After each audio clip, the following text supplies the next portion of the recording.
Assalamu alaikum wa rahmatullah. Good morning, everyone.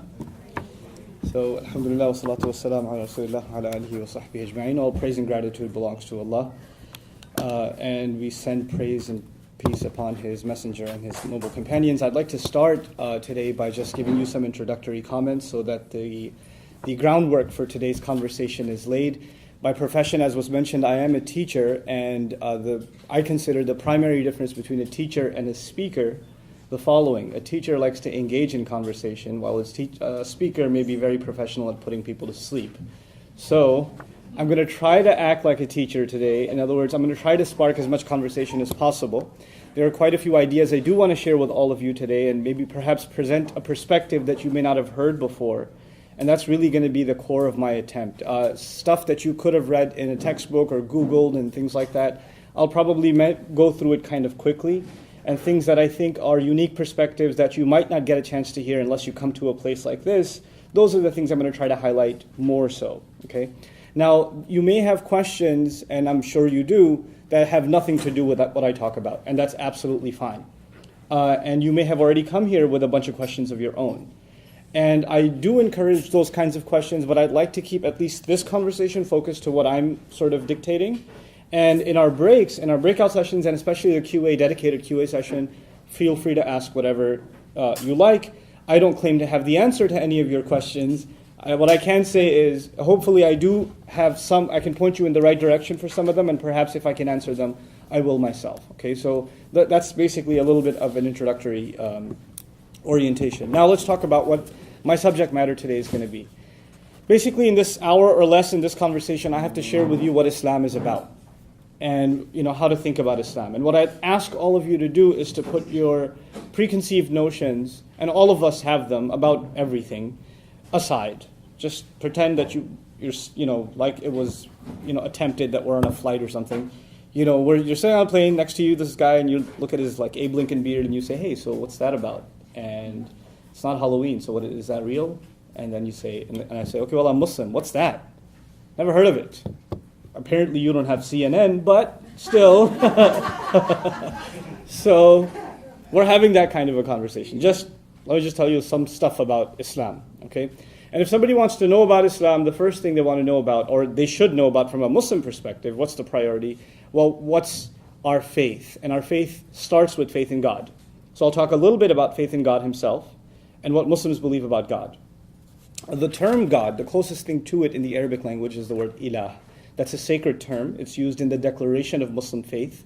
When somebody converts to Islam or accepts Islam, then they say this phrase, this Arabic phrase, La ilaha illallah, in which there's the term ilah. If you want to write that in English, it would be I-L-A-A-H, ilah. It's pretty easy to pronounce in English, okay? That's the generic term, you would say, closest to the word God in the English language. Now, the word ilah is pretty rich in Arabic because it means a few things. It means an entity that's worthy of worship, a deity. It also means the object of devotion and love. It actually also means someone you turn to in desperate times. It also means someone you are passionately in love with and can't stop thinking about. There's a slew of meaning that comes from the word ilah. And ilah literally also means the thing you lean on, what you lean on. In other words, when you're exhausted, you lean. So what you lean on is God. Now, for a lot of people who don't know that, they ask, well, we believe, or someone from another faith tradition might say, we believe God is love. Do you guys believe that? Well, actually, that's already embedded in the word ilah as we have it in the Arabic language. So oftentimes in translation, it's not put that way for oversimplification purposes. We just say God. But the word God in the Arabic language, and as it's used in sacred text, is so rich that if we tried to do that for every word of the Arabic language, we wouldn't actually get a translation. We'd get like 8 synonyms per word, and then move on to and then 8 synonyms. It just wouldn't be functional language anymore.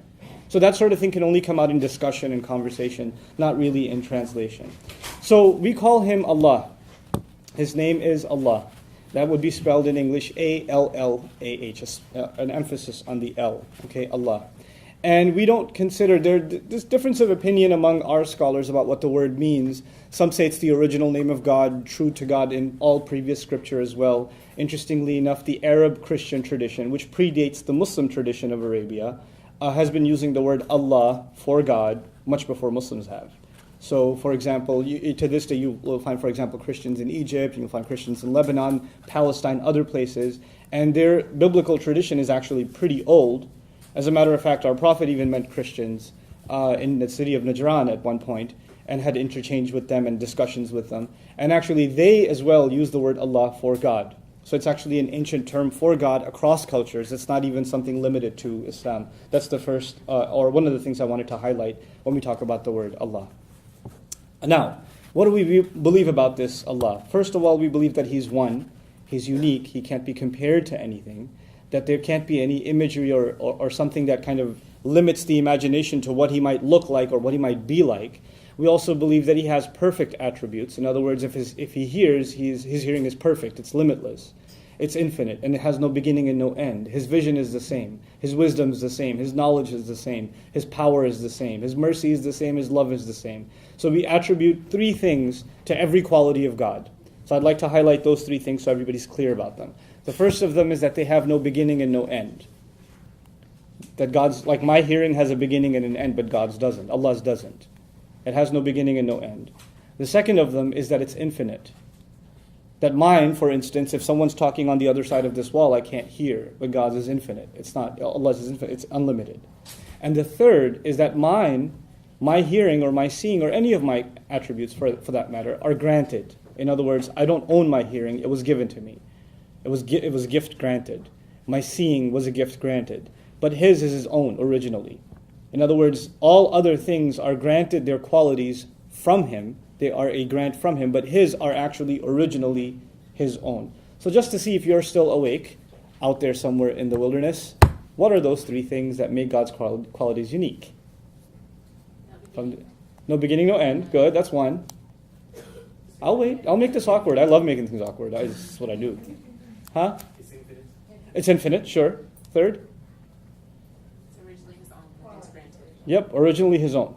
Originally His own, not given to Him by anyone else, right? So this solves a big theological problem for Muslims because we say things like a teacher is wise, and we also say God is wise. We say something like, a mother is loving. We also say God is loving. We will say things like, this car is powerful. We'll use the same attribute, powerful, for God. God is powerful. Well, how do we distinguish? Because the language, unfortunately, shares the word with us, with creation, and with God. Well, you keep these three distinctions in mind, and you won't fall into trouble. And what do I mean by falling into trouble is my next point. In any of these attributes of God, first of all, His oneness, His uniqueness, and in any of His other attributes, if the Muslim says that I attribute that sort of perfection in any way to anything else, then I'm committing the highest crime there is, blasphemy. That to the Muslim is blasphemous. You don't attribute that sort of perfection and that sort of limitless power in any way, shape, or form to anybody else except Allah Himself. No one else gets that. Everyone else that, for example, life, the living. So God's life is infinite, it has no beginning and no end, and it's His own. My life, however, is finite, it has a beginning and an end, and as a matter of fact, it was given to me. Right?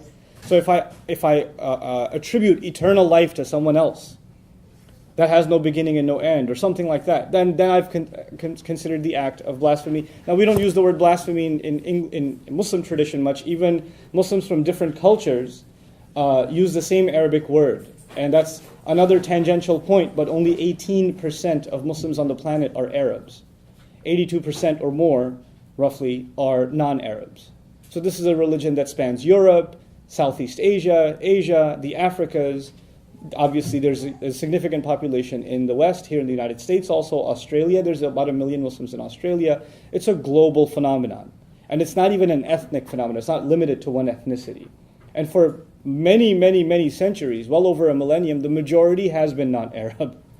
So even though it started in Arabia, the majority of the people that carry the religion, with no political ties to Arabia even, have actually been non-Arabs. Okay, so this act of blasphemy, of attributing something that equates something else to God, is called shirk. I'll spell that out for you too, S-H-I-R-K. So nothing worse for a Muslim, from his faith perspective, nothing worse than shirk. S-H-I-R-K. Sounds like Shrek, so that's easy to remember, right? Nothing worse than Shrek for Muslims. That'd be confusing. But anyway, so that's the first thing about God. His perfection in every possible way, and how we're not supposed to be doing shirk. But that still doesn't answer a very important question. What do Muslims think God wants from them? What do they think God wants? What's their purpose in life? Why do you put them here on the earth? What are they doing here? So a few things that I want to highlight that, again, I think are unique perspectives. Some of these things you might already know, some you may not. So I'm going to just kind of bullet list them, and so you have kind of a concise view of how we see things in our faith tradition as far as our relationship with God is concerned. The first of them is our purpose in life. Our purpose in life is to find God in ourselves and to engage in a continuous struggle to submit to His will, to accept the fact that we were brought on this earth, and the greatest joy we will ever find is to actually be in servitude to Him. If we can find that willingly ourselves, then we have found our purpose in life. Willing, consensual servitude to God in any respect He wants. Now, when we say someone completely submits to someone else, or someone's completely under somebody else's will, then in the social sense, we actually consider that a form of slavery. In any other context, take God out of the picture, when someone is in complete submission to somebody else's will, they do what somebody else says, regardless of what area of life. In our jobs, there's at least a job description.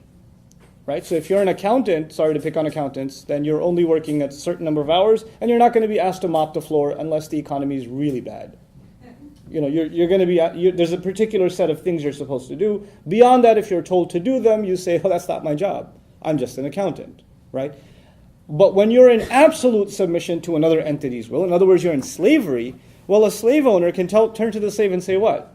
Mop the floor, do the accounting, wash the windows while you're at it, do my laundry, whatever. He cannot be told, that's beyond my job description, right? And obviously I'm using the term slavery and it has negative connotations, but I want you to understand something. That in one sense, we do actually proudly accept willing slavery to God as Muslims. We actually call ourselves abd in Arabic, literally meaning slave. I can't give you a politically correct translation, that's what it is. Abd literally means in Arabic, slave.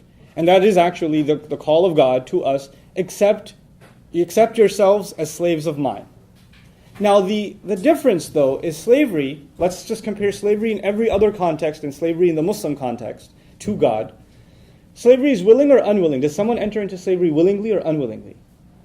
Unwillingly. It's never like, hey, I've exhausted all other career paths, so might as well. No, it doesn't work that way. Never has, never will.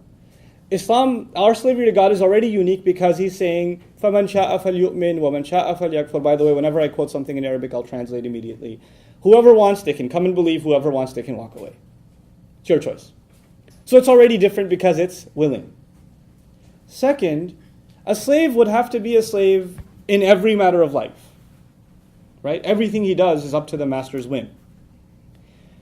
God basically says, it's very beautiful in Islamic literature, the Quran says, وَعَمِلُوا الصَّالِحَاتِ, which actually says they do the few good things expected of them. In other words, God didn't make a long, endless list of stuff you got to do. There's a very short list of do's and don'ts.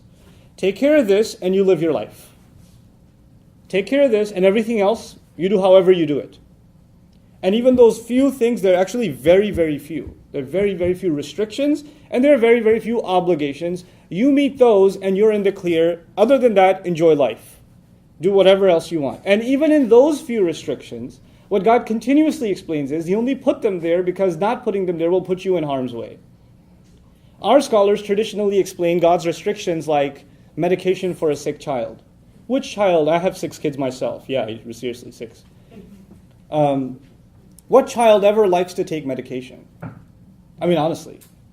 But is it necessary? Yeah, and it's painful sometimes too. And the mother is forcing cough medicine down her son's throat, and he's yelling and screaming, and he's saying, I hate you, Mom, I can't believe you're doing this to me, why would you do this to me, etc. But at the end of all of it, that is an act of love from a mother. It's a painful act of love, but it's still an act of love, because she knows something the child doesn't. She understands something the child doesn't. And in some sense, some of the restrictions of Islam are explained in that way. In other words, عَسَىٰ أَن تَكْرَهُوا شَيْئًا وَهُوَ خَيْرٌ لَكُمْ وَعَسَىٰ أَن تُحِبُّوا شَيْئًا وَهُوَ شَرٌ لَكُمْ. God says, maybe you hate something, but it's good for you. Maybe you really like something, but it's no good for you. Wallahu ya'lamu wa antum la ta'lamun. Allah knows and you don't. Just trust me. So it's not a long list of prohibitions, it's a short list, and outside of that, you're free to live your life. Now, so that's the first thing. The second thing about us and God is that He created two lives for us. There are two lives. There's a life of this world, and there's a life in the afterlife. We believe in an afterlife, heaven and hell, day of judgment.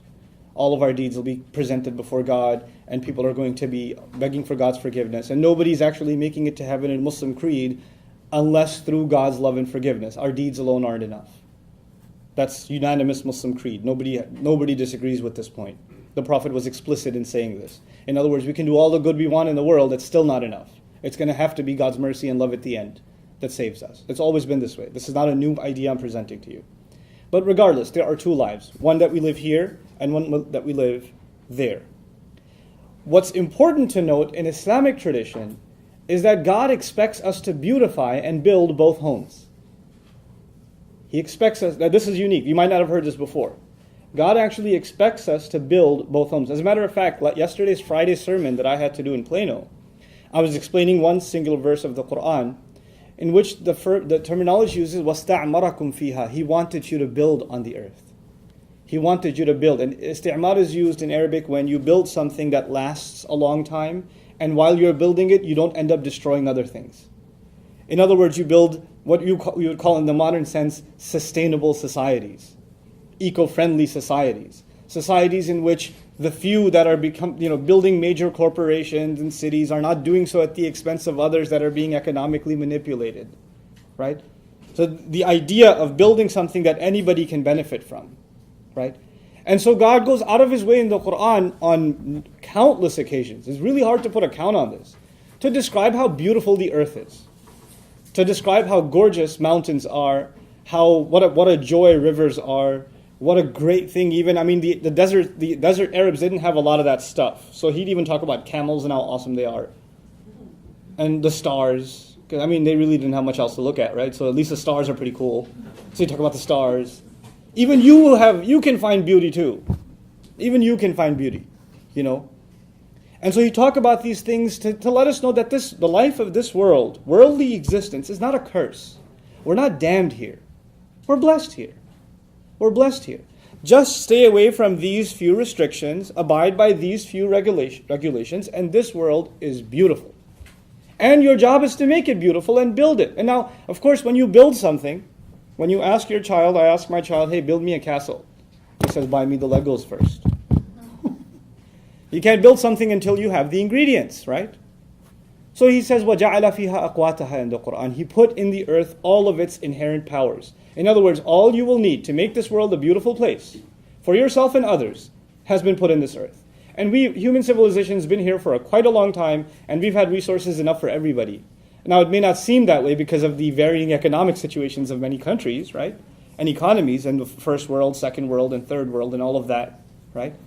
But from the faith perspective, we believe actually there are enough resources for all human beings to live well on this earth and live in a healthy and a fair way.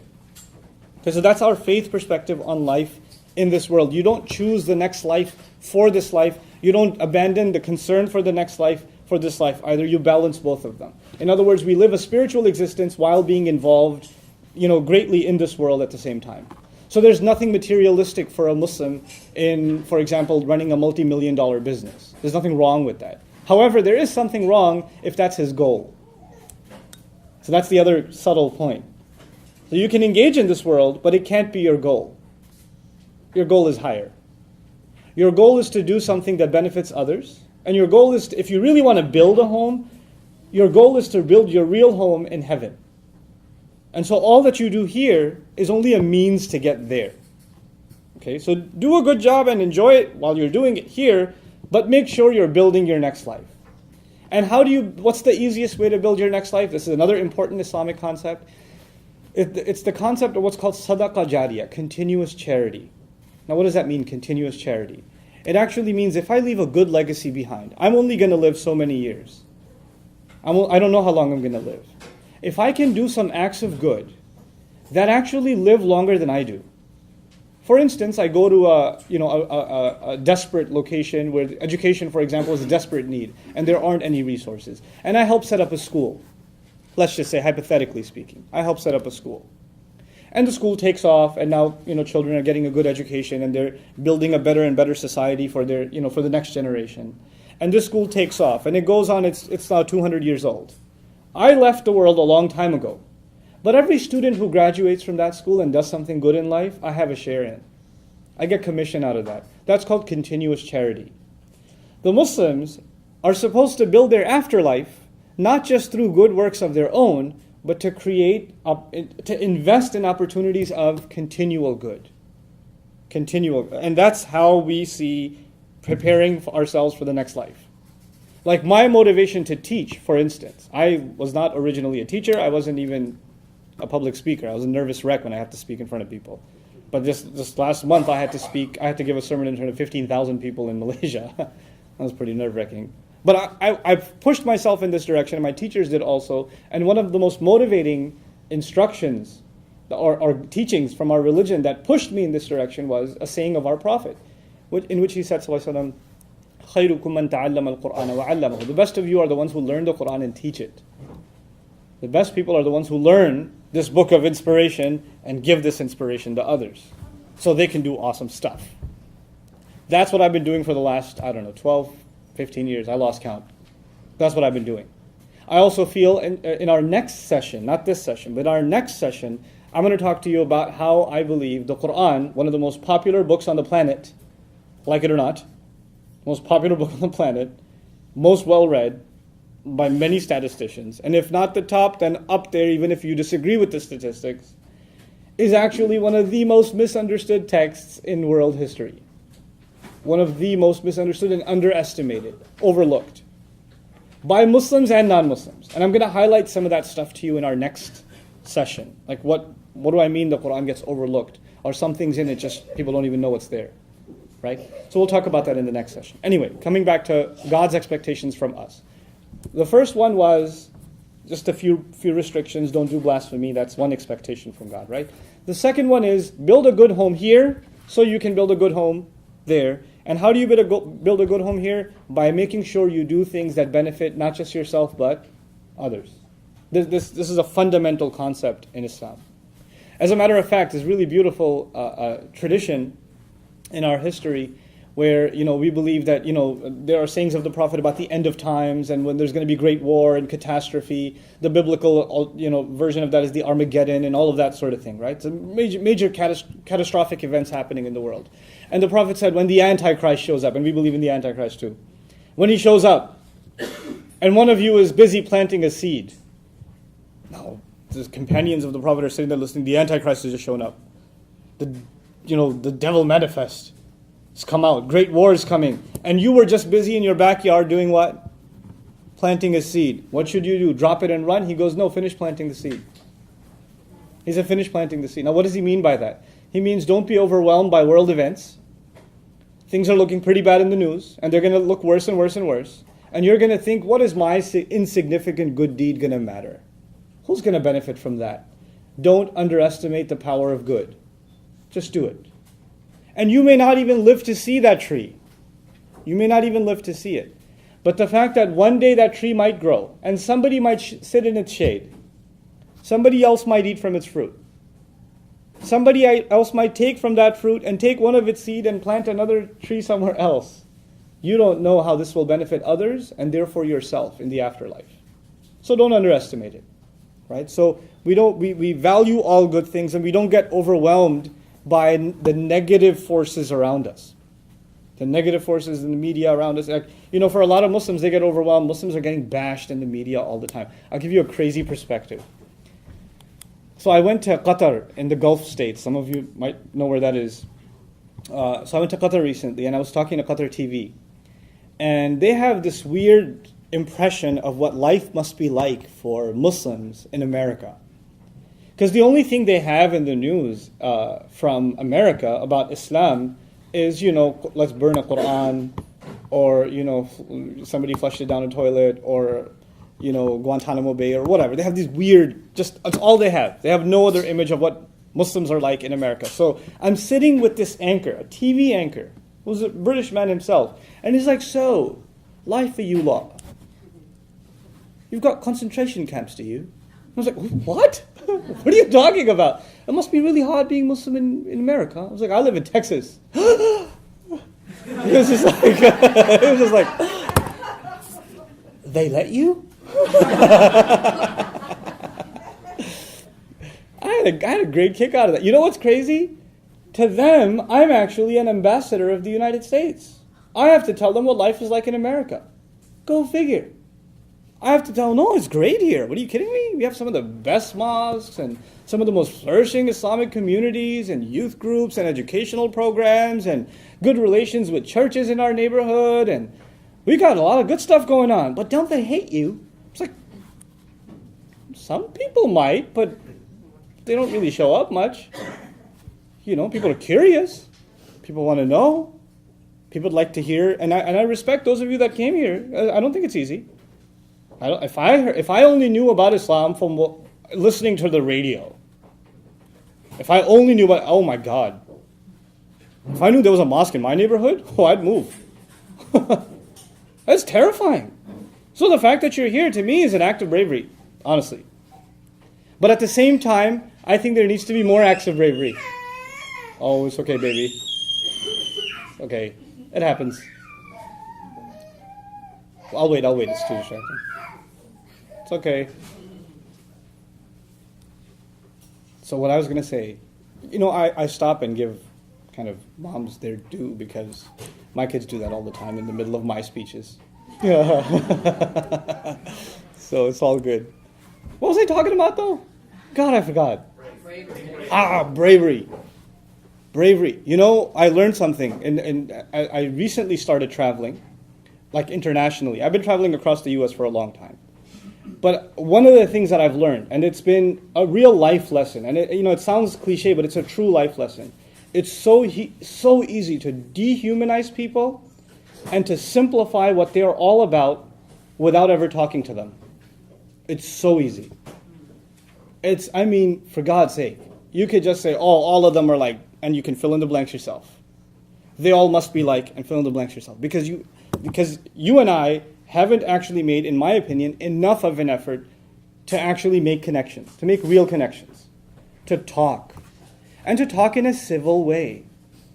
You know what? A lot of times what you see on talk radio or what you listen or hear on talk radio or see on TV, that's not how normal people talk. That kind of overly aggressive, I'm going to shove this in your face, I'm going to put you down, I'm going to show people how evil you are. That's not how normal people engage in conversation. So a lot of times we hear so much of that, we figure the only time we're going to talk to the other is we're going to talk in that way.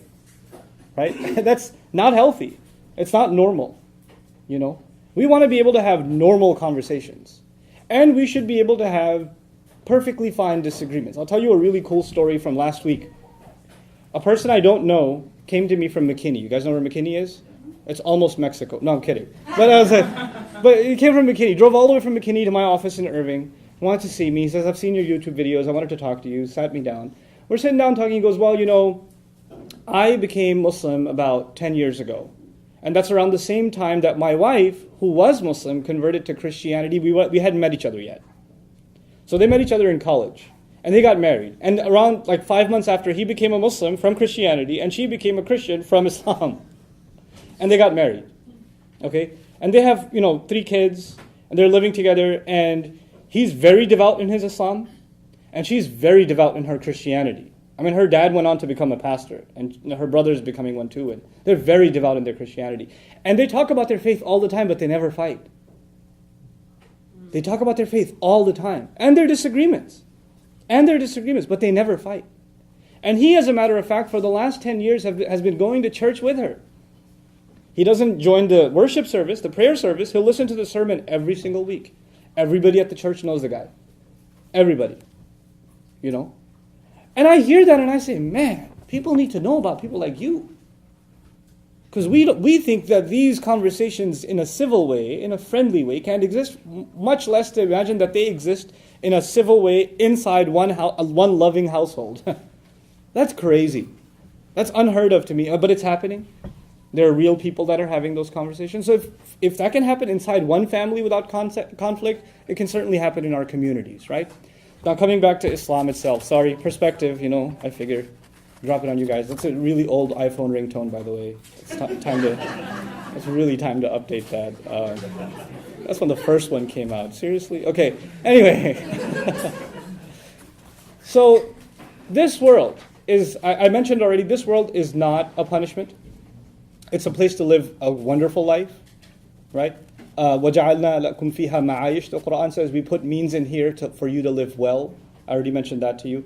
Now a little bit about Muslims discussing with people of other faiths. What does God tell us about how we should interact with people of other faiths? This is, again, I think, going to be a unique perspective. I think. I don't think, I didn't hear it enough. Not from others. So I have to share this with you. So there are two perspectives in Revelation. When I read Revelation, I am a servant of God trying to understand His Word. Much like a Christian would try to understand the Bible. Much like a Jew would try to understand the Torah or the Talmud, etc. Much like that, a Muslim is trying to read the Quran and understand God's words to him. He's coming to the book as a humble student, as thirsty for wisdom, thirsty for guidance. That's why we come to sacred text. Okay. God, however, doesn't have to be humble. God's not humble. God's all-powerful. We have to be humble. God's the authority. He can speak how He wants. And He speaks from a position of authority. I mean, look at a courtroom, for example. The judge doesn't speak in a humble way. Who does? The guy taking the testimony at the stand. You understand? Like, he's in a position of judging and authority. He's not going to tone it down. I've been watching Judge Judy since high school. She doesn't tone anything down. You, be quiet. Now the thing is, I'm going to give you this crazy example before I turn to the Quran itself to help you understand this perspective. How many kids do I have? Pop quiz. 6. Very good. Okay. 6 kids. One of them got in trouble.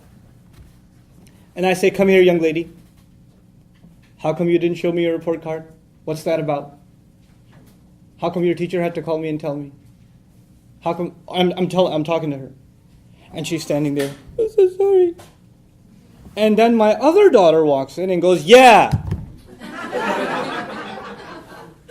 You should have shown it the first time, young lady. Now at that point, who's also in trouble? Excuse me? When did you become me? Who do you think you are? I speak from a position of authority.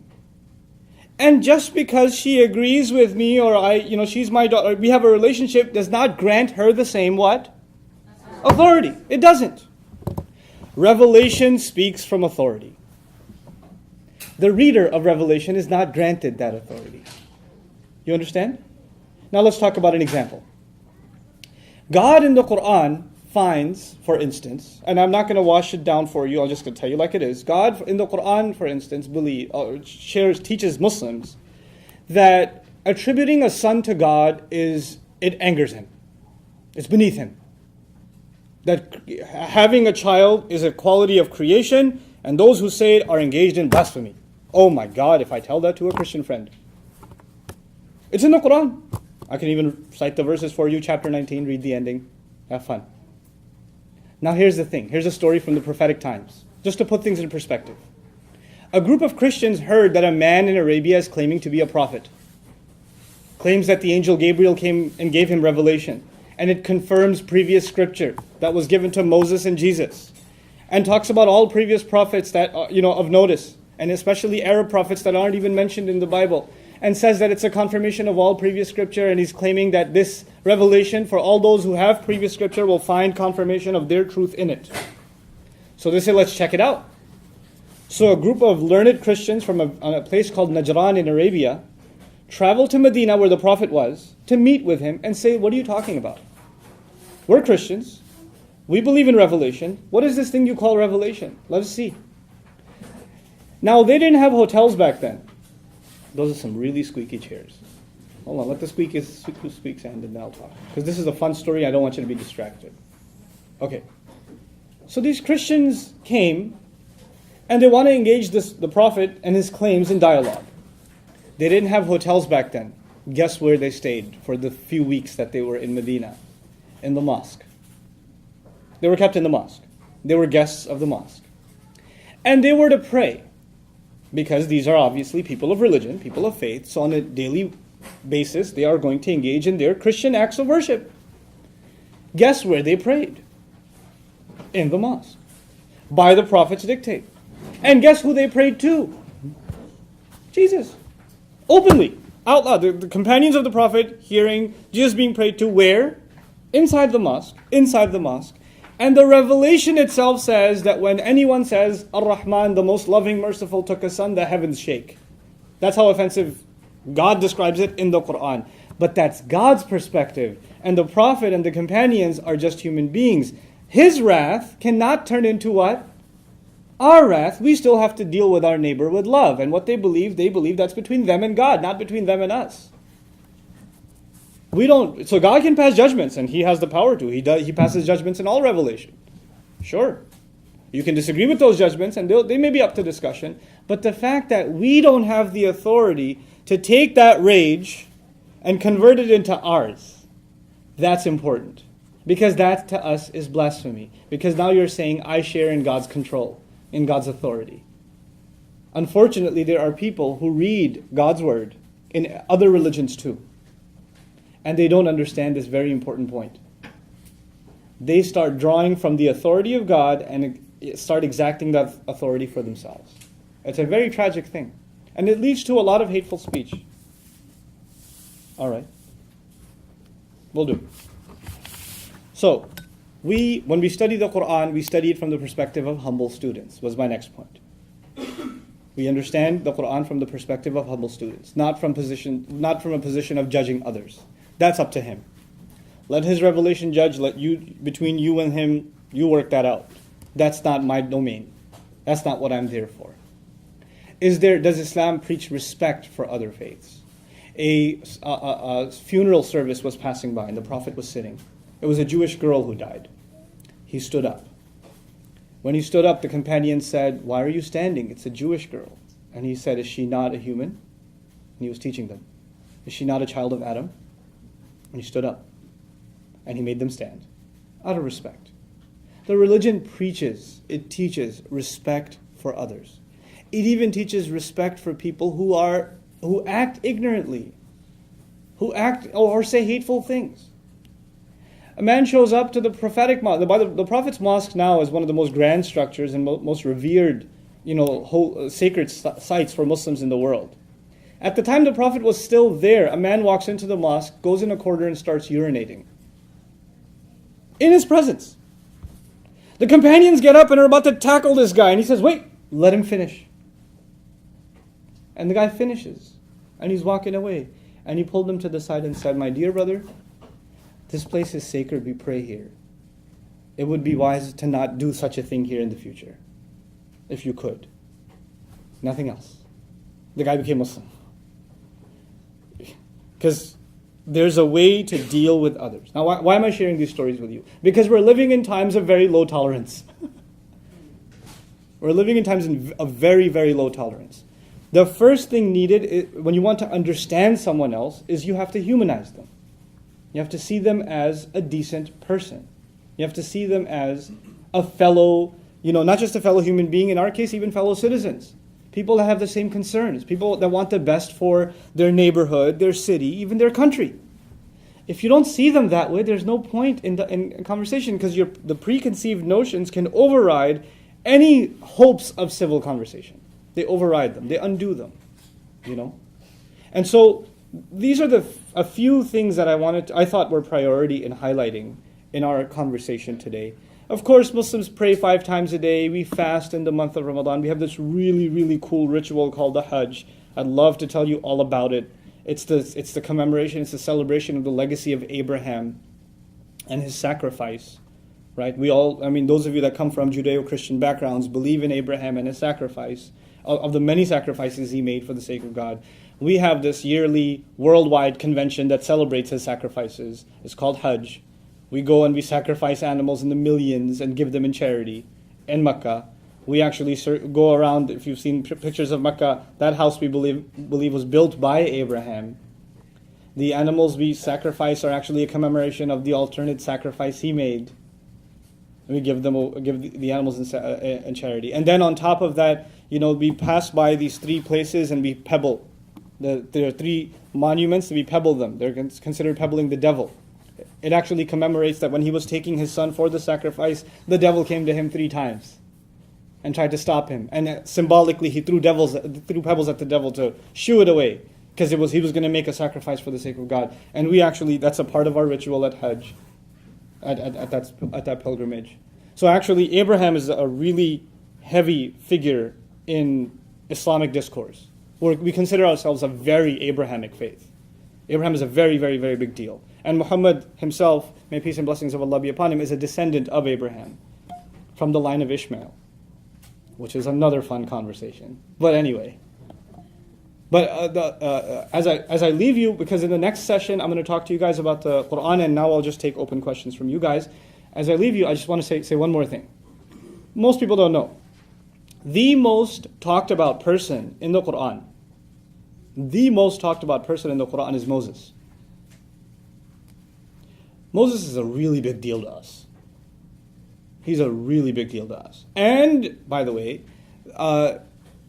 far more, and Muhammad, by the way, by name, is only mentioned 4 times in the whole book. Moses, there's over 70 passages about him. You know why I mentioned that? I mentioned that because a lot of people think Muslims are anti-Semitic. They hate Jews. Moses. We can't. The phrase sons of Israel, Israel, we believe is a prophet. His other name is Yaqub, Jacob. He's a revered figure. The word itself, Bani Israel, sons of Israel, is a respected term in the Quran. He criticizes some among them for their behavior. That doesn't give anybody license to be anti-Semitic. And this is even a conversation with the Muslims in the audience who don't understand their book properly sometimes. It's not. And the more prophets from the Israelites are talked about in the Quran than any other. These are an honored people. God chose them. God gave them great honor by giving them many prophets and many revelations. And they are a huge chunk of our own sacred tradition. They became a necessary part of our sacred tradition. There's no way we can have hateful attitudes towards them as a people. However, what the Quran does do, and you might have read it too, it highlights certain bad behavior that some among them did. And the purpose of that is to leave an example. Don't be like that. Don't do what those among them did. And here are the mistakes they made. You don't make those mistakes. That's the purpose of history in the Quran. Not to incite hate, but actually to teach lessons. Good role models and bad examples. Both. Learn lessons from the good examples and hear lessons from the bad. And actually some of the heroes mentioned in the Quran, non-prophets, are also Israelites. Some non-prophetic heroes. Believers who stood up for the right thing no matter what. And you should learn from them, are actually Jews. They're talked about in the Quran. This is in the text itself. I'm not making this up. I can cite it for you if you're interested in finding out where this stuff is. So that was a little bit of an overview. You are totally free to ask questions. And hopefully they have to do with some things I talked about. But if not, you can just, if you're curious about something else, and you'd like at least my perspective on it, I can share that with you. Yes? Okay, sure. I hear what you say about, wanting to really devote your life to Allah and to be like a servant and something.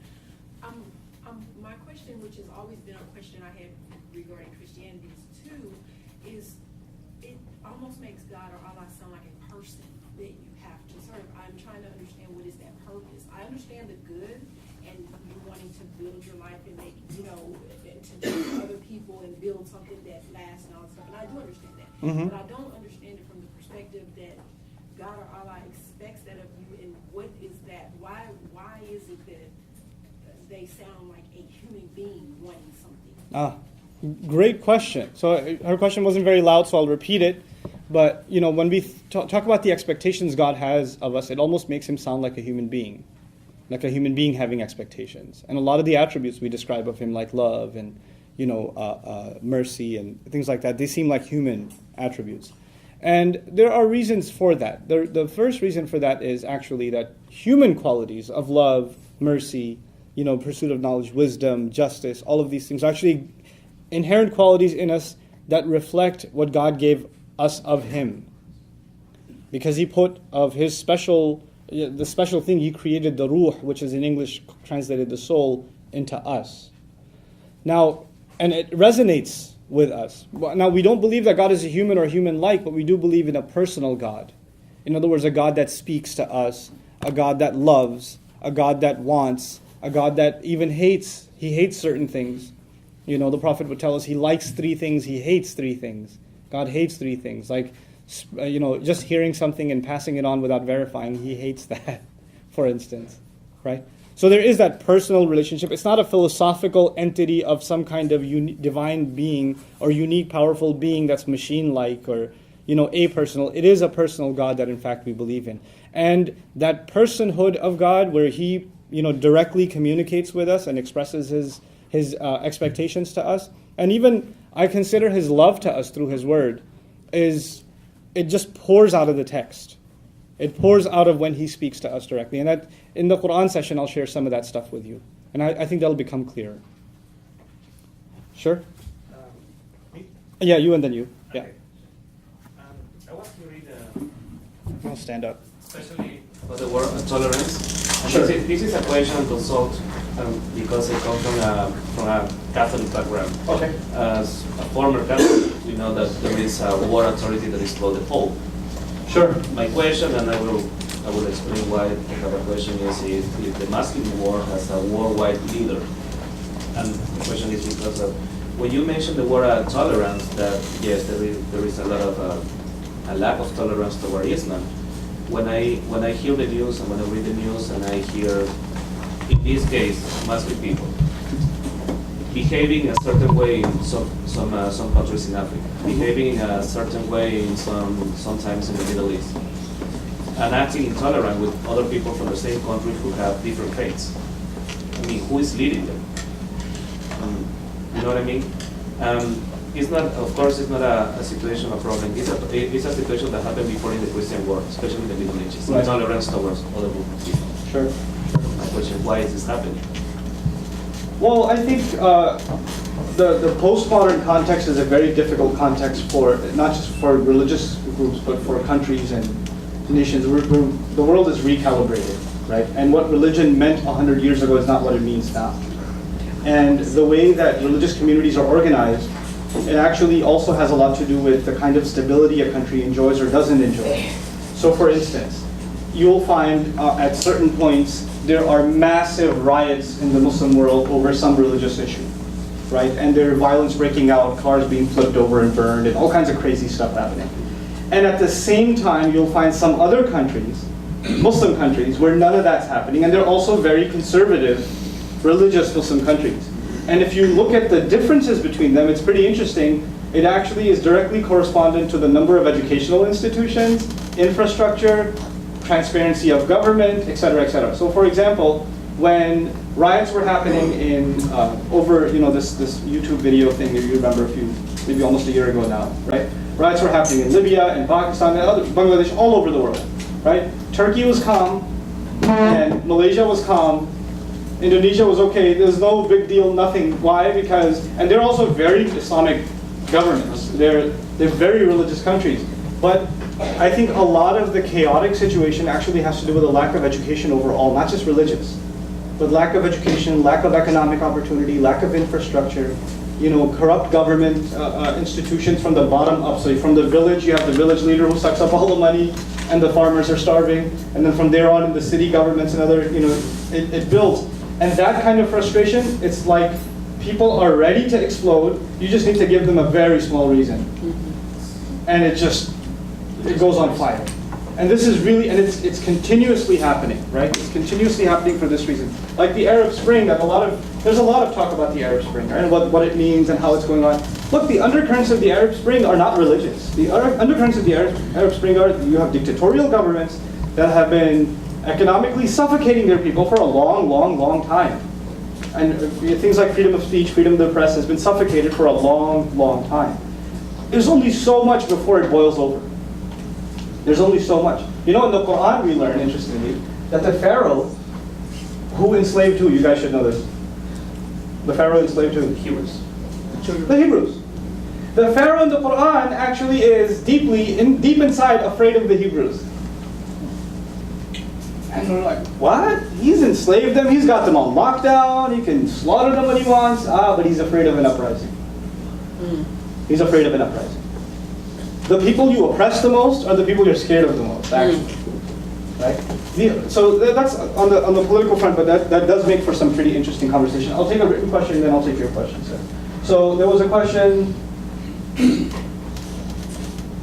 Is it true that you pray to both evil angel and God angels? So why would you pray to evil in your faith? Do you believe God is a schemer? No, we don't pray to angels, and we don't actually believe there are such a thing as evil angels also. And we certainly don't pray to angels. We believe angels are servants of God in some sense like we are. And they carry out God's commandments, so we don't pray to them. The only one we rely on and pray to is God himself. Do we believe God is a schemer? The Quran's response to that actually is وَمَكَرُوا وَمَكَرَ اللَّهُ وَاللَّهُ خَيْرُ الْمَاكِرِينَ. It's beautiful. He says people who scheme evil make their plots, and Allah makes a plot to undo all of their plots.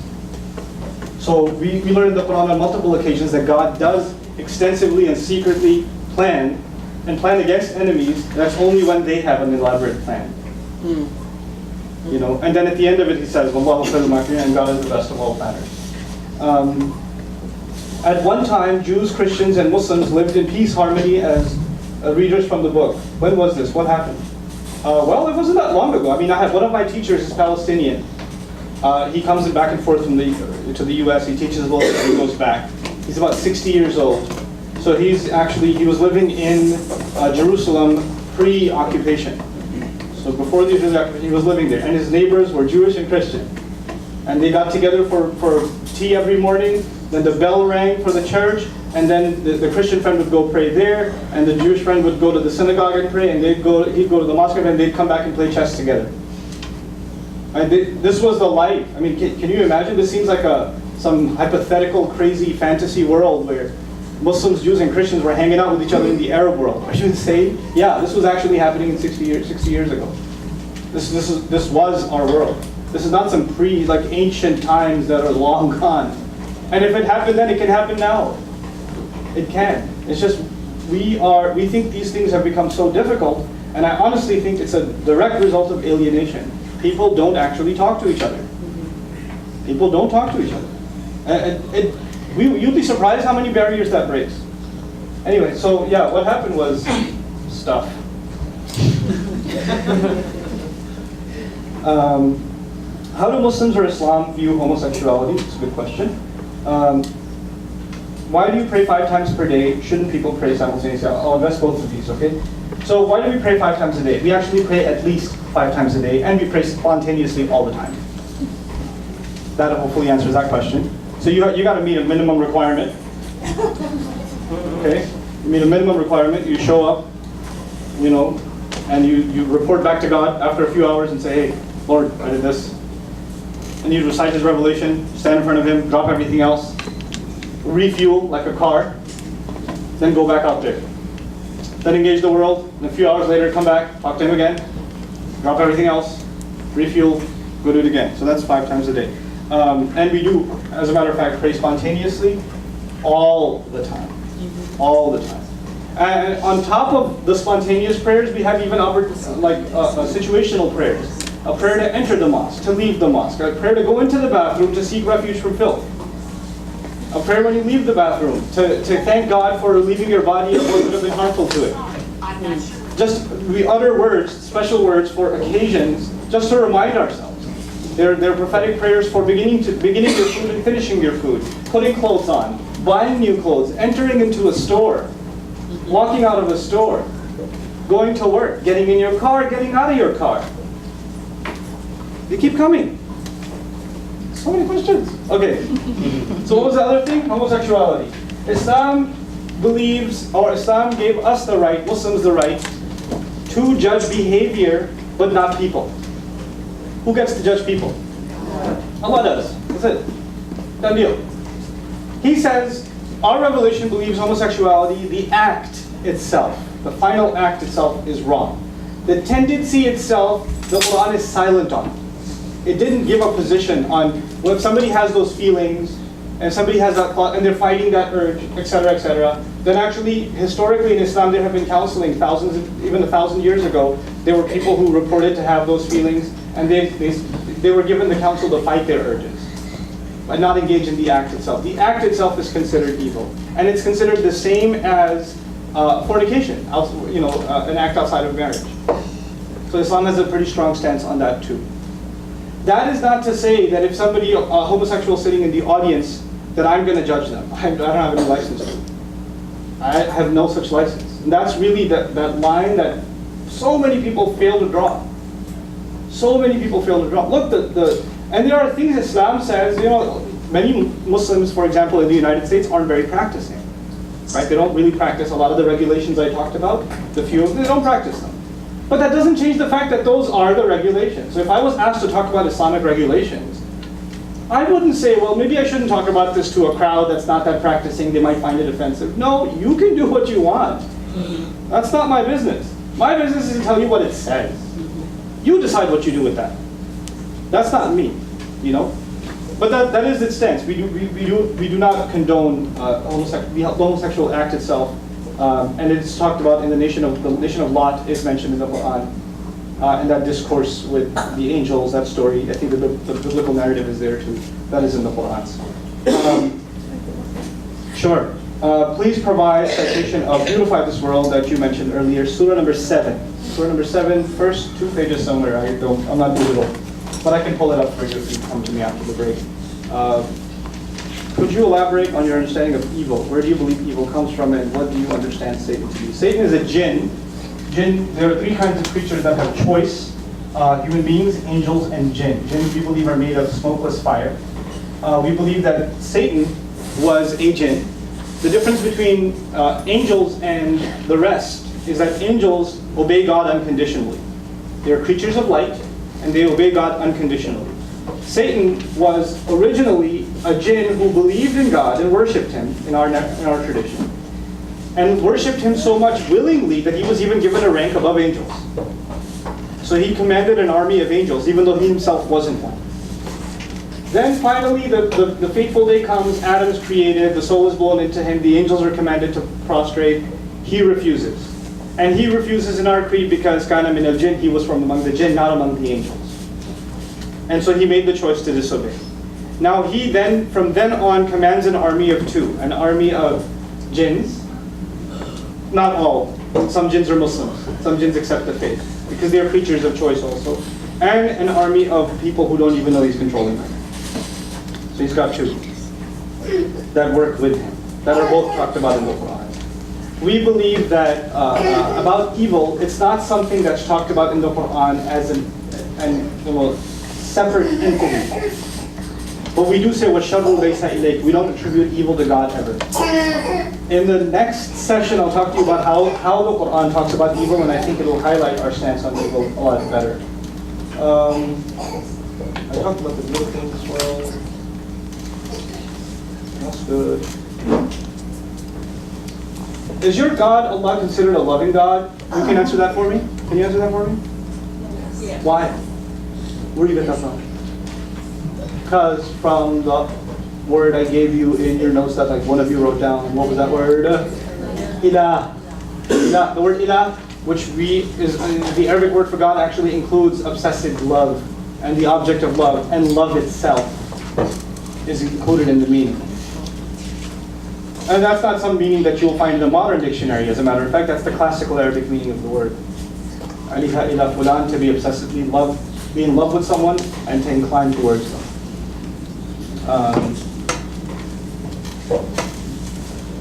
Is your God considered a loving God or a mean, angry God, as in he punishes people for their sins? One of my favorite quotes from the Quran. Oh, you're going to love this one. I don't know if you're going to love this one. I love this one.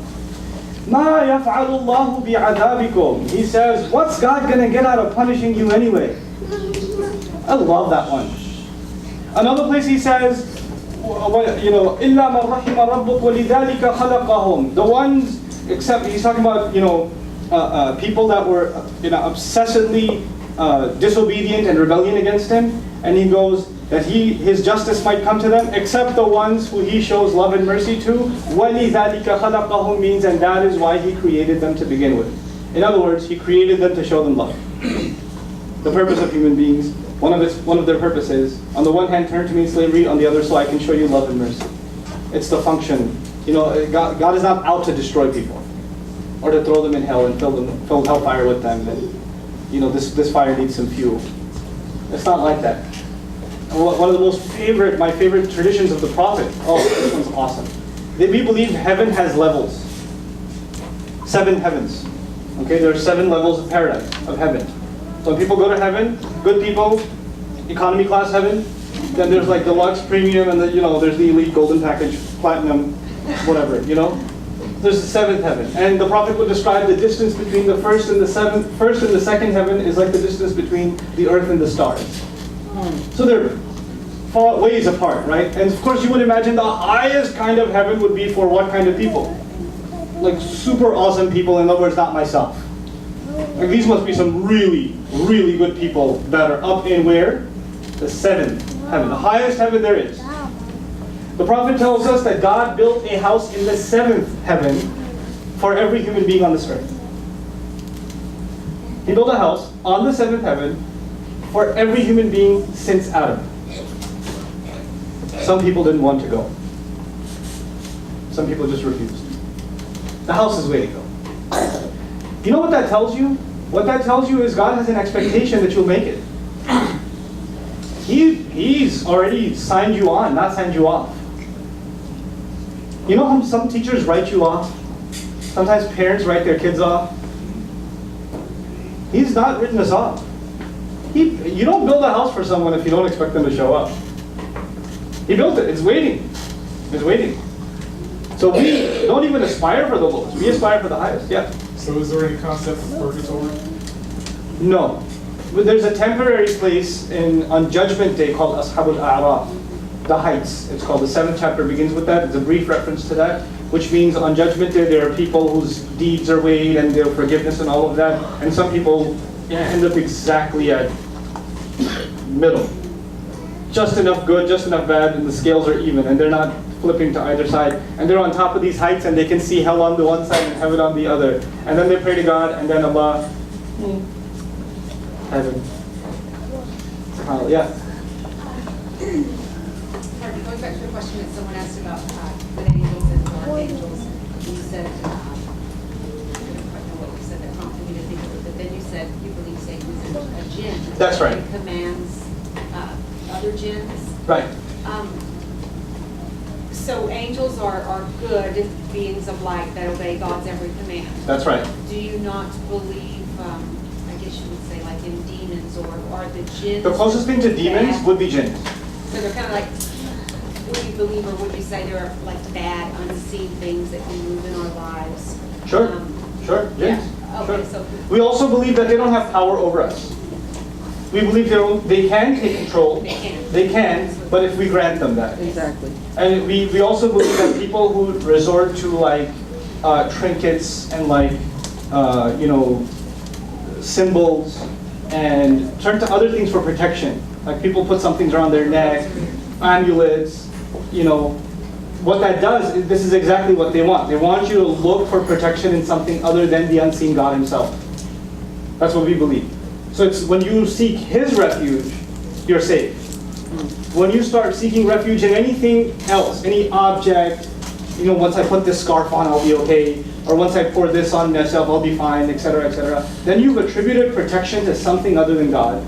And that's what they wanted to begin with. That's what they wanted, yeah. So I have, in my home above the door, I have a crucifix with the corpus on it. That was my great-grandmother. She was Catholic and she used it. I don't pray to that when I pray, but I mean, I'm not attributing any power to that. It's just a reminder to me. So that goes back to the intention, doesn't it? When something's a reminder, it's just a reminder. When something's there and you look at it and you say, thank God it's there, it's protecting the house, then it's a problem. So it's a matter of, two people could be doing the same exact thing, but their intentions are what changes everything, right? So and our faith, by the way, intentions are everything. إِنَّمَا الْأَعْمَالُ بِالنِّيَّاتِ. all matters, all things you do are based on the intentions you carry them with. Nothing else has value but the intention behind. And we'll let that be the final word as we break for lunch. Thank All you right. so much, Ustaz Nouman.